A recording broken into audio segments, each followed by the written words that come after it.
Estamos realizando hoje um podcast sobre os efeitos das variações cambiais nas demonstrações contábeis das empresas, contido no CPC-2, Revisão 2.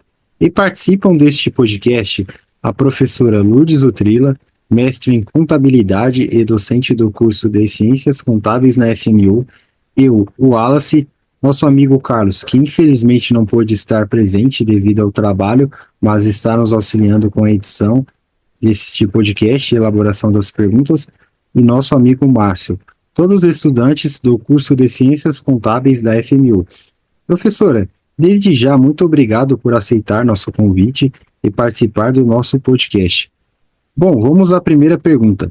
Professora, como a senhora acredita que as variações cambiais impactam as demonstrações contábeis das empresas? Primeiramente, sejam muito bem-vindos, né? Já fui bem apresentada aí pelo Wesley. Então, as variações cambiais, elas podem afetar o resultado, tanto o resultado contábil e também o PL. Por quê? Porque os ativos, passivos e receitas, eles são todos quantitativos, né? Então, eles são mensurados em valores. E como eles são mensurados em valores, né?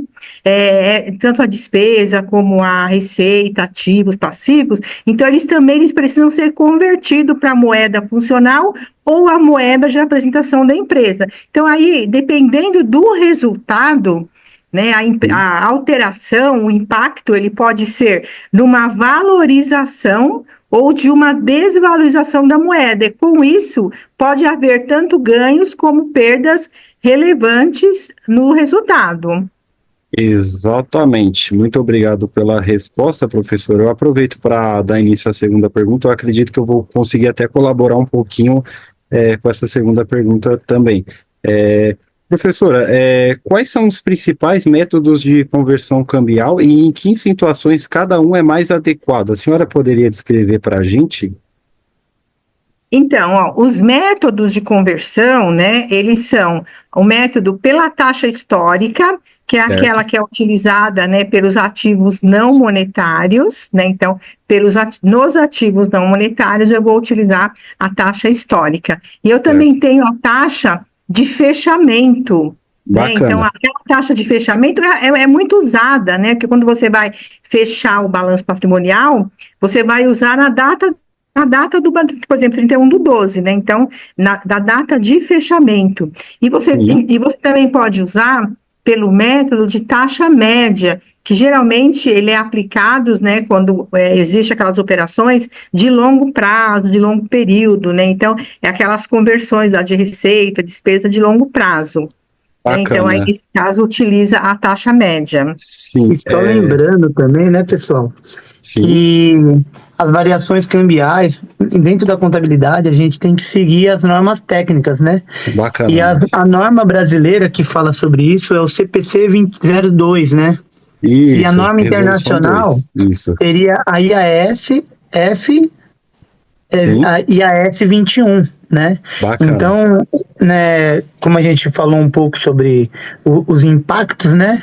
A gente tem que se atentar a isso também quando o contador for praticar, fazer o balanço, né, de seguir as normas, porque os clientes, né, os futuros investidores, ou até também, né, empresas que têm negócio com a empresa, precisam olhar as demonstrações contábeis e ela tem que estar de acordo com os padrões internacionais e nacionais.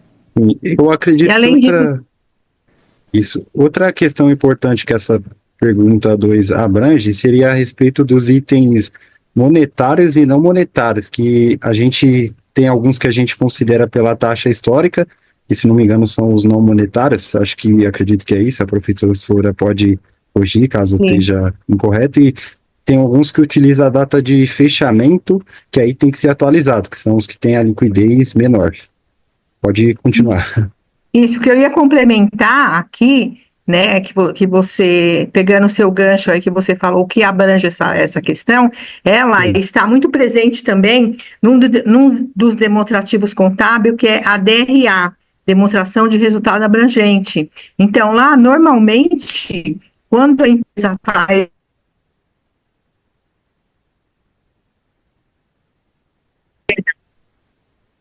Certo. Certo. Tá? Então, vamos continuar aqui. Sim. O Márcio, você pode fazer a pergunta 3? Sim, com certeza. São A 3 e a 4, no caso. a 3 e a 4, né?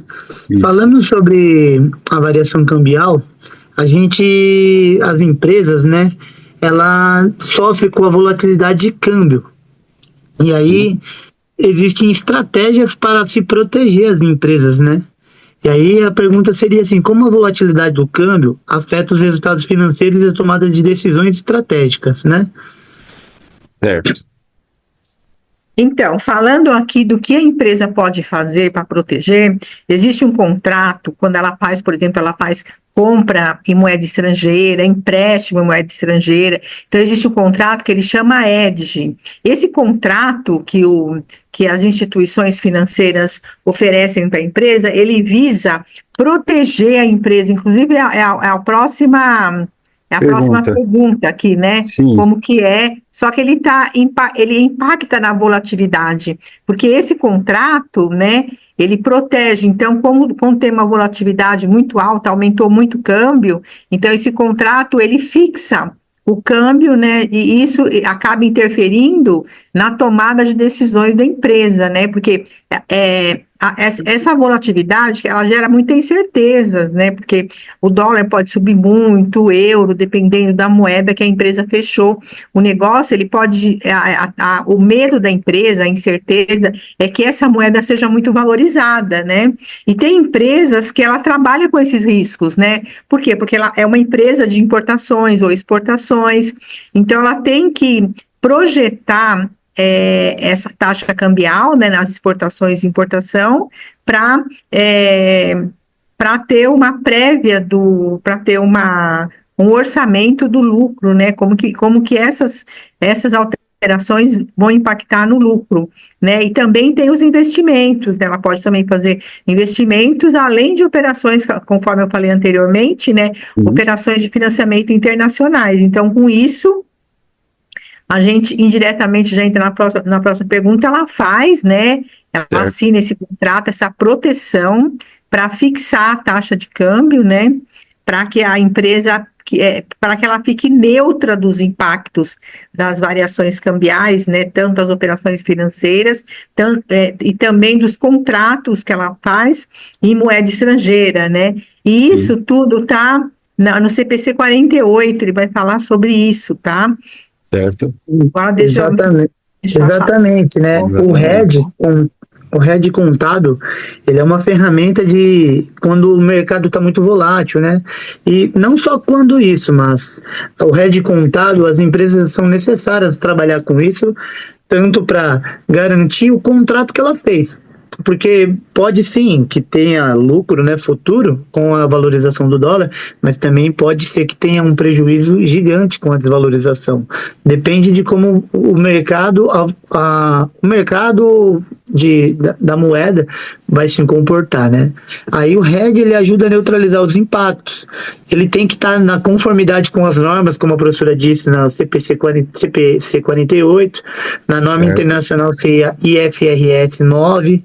Ele melhora a previsibilidade, né, o RED contábil, a gestão do fluxo de caixa e ajuda na estratégia de risco, né, para a empresa tomar decisão e previsibilidade no impacto do patrimônio líquido.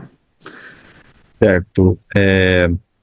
Professora, gostaria de saber se a senhora tem algo mais a acrescentar, algum detalhe que às vezes pode ter faltado de ser mencionado aqui, alguma informação que necessita ser corrigida. Tem mais alguma coisa?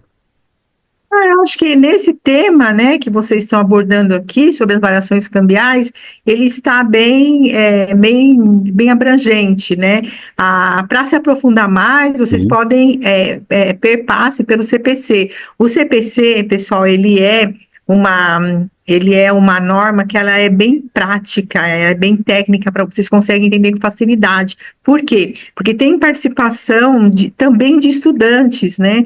E ela é o CPC é a convergência da norma internacional para a brasileira. Então, ele vai lá no IASB, lança uma norma, passa pelo CPC, então ele é adaptado ao país que está sendo aplicado, né, e fica lá durante 30 dias para ser aprovado, e durante esses 30 dias ele vai receber lá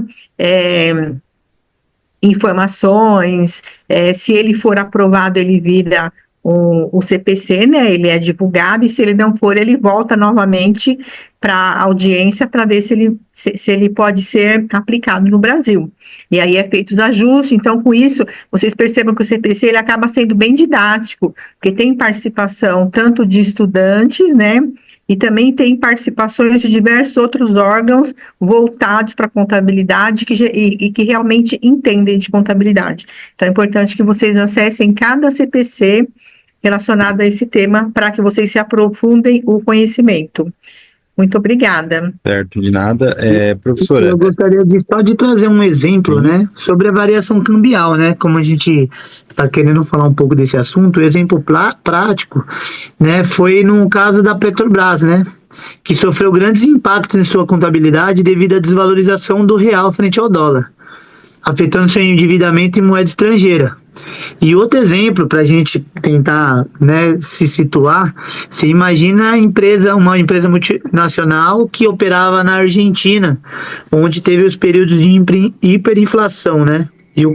Aí você imagina o trabalho que a gente quer falar, o desenvolvimento quão importante isso. né?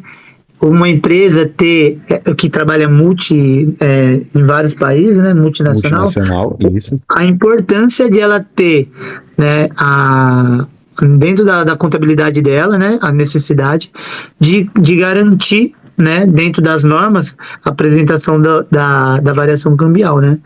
Sim. E aí trabalhar e ter a possibilidade de poder trabalhar com o hedge cambial, né? O hedge da moeda, né? Sim, imagina você fazer um negócio na Argentina e em questão de 5 anos a hiperinflação corroer todo o seu resultado. Exatamente, é isso mesmo. Bacana.